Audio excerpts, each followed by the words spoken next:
Can't say.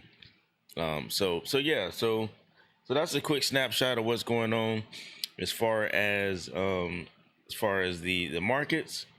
But I guess the major thing, we'll talk about first is Trump hikes Brazil tariff rate to 50%, sending assets plunging.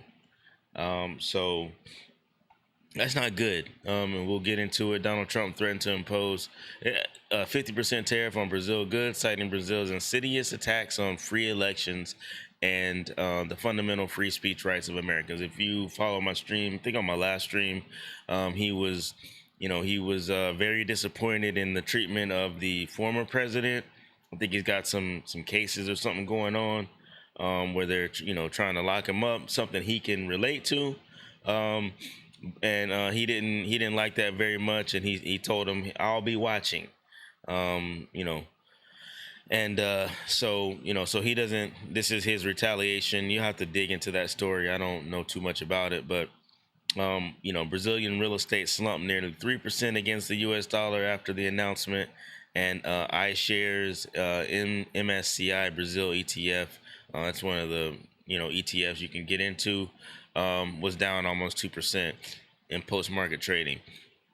Luis Inacio Lula da Silva said Brazil will not be tortured by anyone, that any unilateral rate hikes will be responded to using Brazil's economic reciprocity law, adding that the sovereignty and interests of Brazilian people guide their relationships with the world, not someone tweeting at them or sending them a letter.